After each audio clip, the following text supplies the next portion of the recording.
দর্শক, আমরা যেমনটি বলছিলাম যে মির্জা আব্বাসের অস্ত্রোপচারের পর শারীরিক অবস্থার যদি উন্নতি হয় তাহলে তাকে দেশের বাইরে নেওয়া হতে পারে, এমনটি জানানো হয়েছে।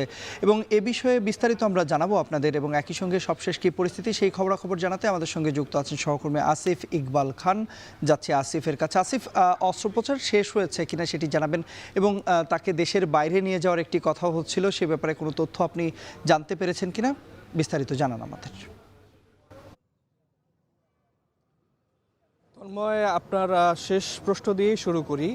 মির্জা আব্বাসের যে শারীরিক অবস্থা, তাকে দেশের বাইরে অর্থাৎ সিঙ্গাপুরে নেওয়ার কথা ছিল আজকেই, কিন্তু আমরা এখন পর্যন্ত যতটুকু জানতে পেরেছি যে ওনার শারীরিক অবস্থা আরেকটু স্থিতিশীল না হওয়া পর্যন্ত তাকে দেশের বাইরে নেওয়ার কথা ভাবা হচ্ছে না। আর আপনার প্রথম যে প্রশ্নটি ছিল, ওনার যে অস্ত্রোপচারের কথাটি আমরা জানিয়েছিলাম আগের বুলেটিনে, সেই অস্ত্রোপচারটি আমরা এখন পর্যন্ত জানতে পেরেছি শেষ হয়নি, সেটি এখনও চলছে। তার অস্ত্রোপচারের পরে আসলে তার শারীরিক অবস্থার উন্নতি এবং তার শারীরিক অবস্থা স্থিতিশীল হলেই কিন্তু আসলে তাকে দেশের বাইরে অর্থাৎ সিঙ্গাপুরে নেওয়ার যে কথাটি রয়েছে সেটি হয়তো আরও আগানো হবে।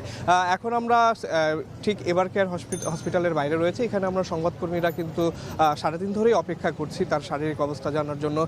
যেটি আপনি বলছিলেন যে বাদ জুম্মা প্রধানমন্ত্রী তারেক রহমান কিন্তু মির্জা আব্বাসকে দেখতে এসেছেন, তার শারীরিক অবস্থার খোঁজখবর নিয়েছেন। আমরা তারপর দেখেছি বিকেলের দিকে এনসিপির আহ্বায়ক আক্তার হোসেনও কিন্তু এখানে এসেছিলেন, তাকে দেখে গেছেন, তার শারীরিক অবস্থার খোঁজখবর নিয়েছেন। কিন্তু ওনার যে অস্ত্রোপচারটি শুরু হয়েছিল, সেই অস্ত্রোপচারটি কিন্তু শেষের কোনো খোঁজখবর আমরা এখনও পাইনি। সেই অস্ত্রোপচারের উপরেই আসলে কিন্তু অনেকটা নির্ভর করছে তাকে দেশের বাইরে কখন নেওয়া হবে বা তাকে দেশের বাইরে নেওয়ার পরবর্তী আপডেটটি।